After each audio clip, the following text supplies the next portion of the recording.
Alright guys, welcome. So today we're going to be discussing ionic compounds.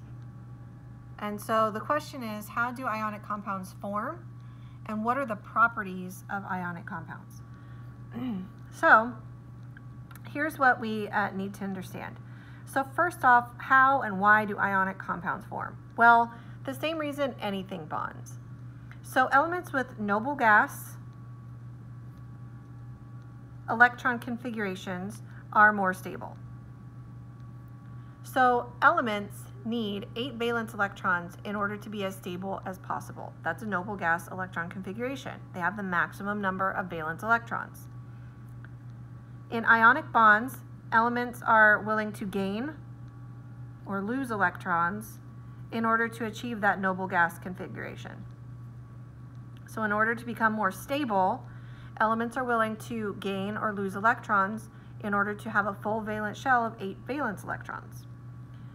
The less electronegative element, which is usually going to be the metal. In ionic bonding, it's usually going to be a metal that is the less electronegative element, loses electrons to become a cation or a positive ion. So the special name for a positive ion that forms when an atom loses electrons is a cation. The more electronegative element, so the one that is better at pulling electrons towards itself, which is usually a nonmetal,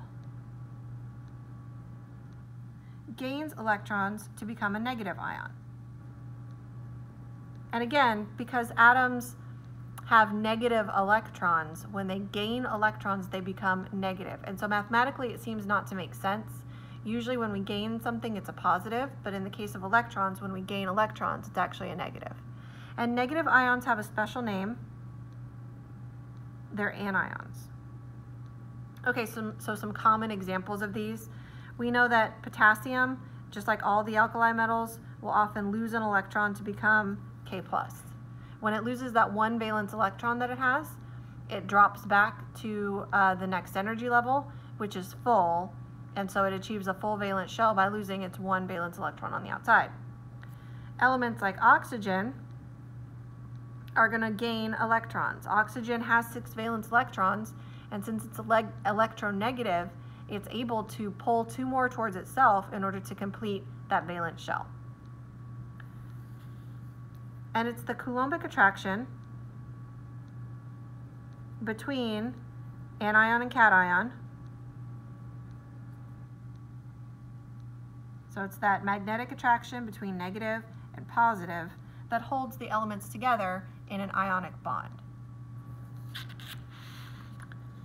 So to predict charges, metals are going to lose their valence electrons. And so the number of electrons lost is going to equal the positive charge. So if it loses 1, it's going to be positive 1. If it loses 2, it's going to be positive 2. Nonmetals tend to gain electrons in order to complete their valence shell. And so the number of electrons gained is going to be its negative charge. So if it gains 2, it's going to have a negative 2 charge.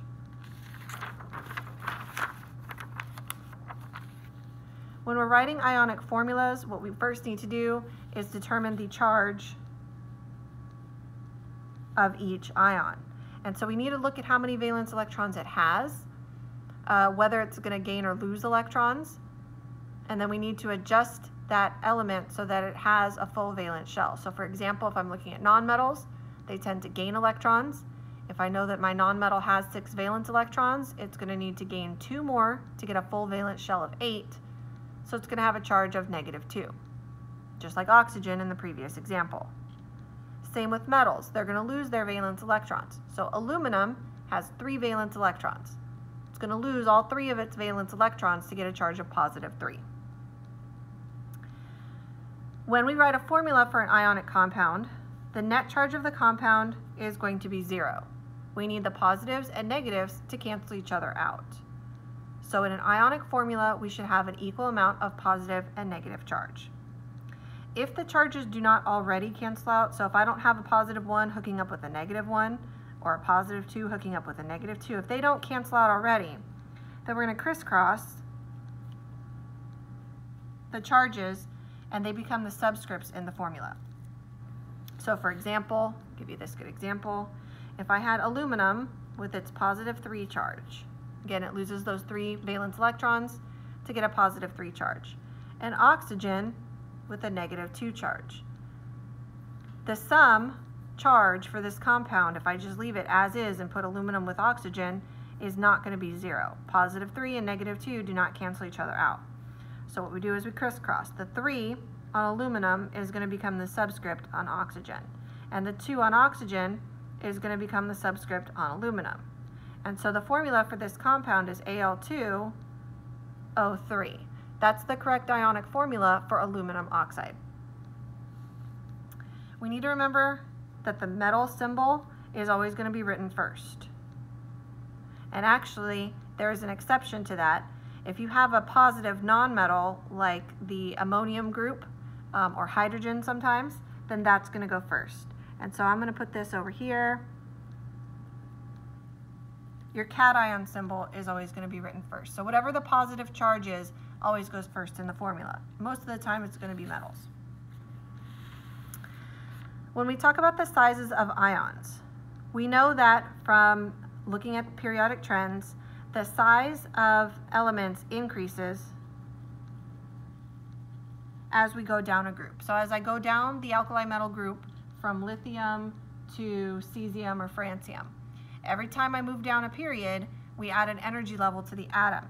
And so even though we're ionizing them by removing that valence shell, they still get larger as we go down a group. Within a period, size decreases as positive charge increases. So we said that aluminum loses 3 electrons, so it's going to be a much smaller ion than magnesium, which is in the same family, or I'm sorry, in the same period, but it only loses 2 electrons. So because magnesium loses 2, but aluminum loses 3, aluminum is going to be smaller. And again, that has to do with the positive charge of the nucleus. Aluminum has more protons than magnesium, so it's going to have a greater pull towards the remaining electrons that were not ionized. So since aluminum has more protons in its nucleus, it's going to pull them in. Magnesium has fewer protons, but since it's only losing 2 electrons, it actually has the same number of electrons as the aluminum ion. It just has fewer protons to attract them with. So again, the thing to keep in mind is the more positive charge something has, the smaller it's going to be. In a period, size increases as negative charge increases. So if I think about it, fluorine gains 1 electron to become a fluoride ion. Oxygen has to gain 2 valence electrons to fill up its valence shell, and so it's going to be bigger. Why? Every time we add electrons, we're adding repulsive force, and as those electrons push away from each other, it causes the electron cloud to swell. So the more electrons gained by an ion, the larger that electron cloud is going to swell up, and the bigger the radius of that ion is going to be. Okay, for lattice energy, that's the change in energy that takes place when gaseous ions are packed together to form an ionic solid. Okay, it's always reported as a negative value. And negative values mean that energy is being lost. So as those ions form a compound, energy is lost because the compound becomes more stable when those ions hook up with each other. Negative values in thermodynamics are what we call exothermic. Energy is leaving the system, therefore making it more stable. So when ions hook up with each other, they make each other more stable, and they also have less energy than they did before. It can be calculated using a modified form of Coulomb's law. And so here's part of Coulomb's law, and again, this is modified, but we can think about lattice energy in this way. Lattice energy is a function there's some constant that goes here, which I'm not really worried about because we're going to think about this not really mathematically, but more conceptually. There's a constant that goes here. And then Q1 and Q2 are the charges of the ions. And R represents the distance between the nuclei. And so here's what this means mathematically. Lattice energy is a function of the charges of the positive and negative ions multiplied times each other divided by the distance between nuclei. Mathematically, to increase the top and make the lattice energy a larger value, we would need more charge. So the greater the charge, if I have +2 or +3, that's going to give me a more lattice energy than if I simply had +1 and -1 charges. Similarly, when I have really, really large elements, the distance between nuclei becomes greater because the nuclei are separated by those larger electron clouds. When I have large elements bonding and a lot of distance between nuclei, we're increasing the bottom of this proportion, which actually makes lattice energy smaller. So mathematically, when I have bigger elements, I actually end up with a smaller lattice energy. So lattice energy increases as charge increases. And lattice energy decreases as the distance between nuclei, which is dependent upon the size of the ions, increases. So this is an indirectly proportional relationship because distance is on the bottom of that proportion up there. And so guys, that's how you need to think about the work for this evening. You need to think about the relationship between charge and distance and how that affects lattice energy. And you need to also understand how to predict the charges of elements and write ionic formulas.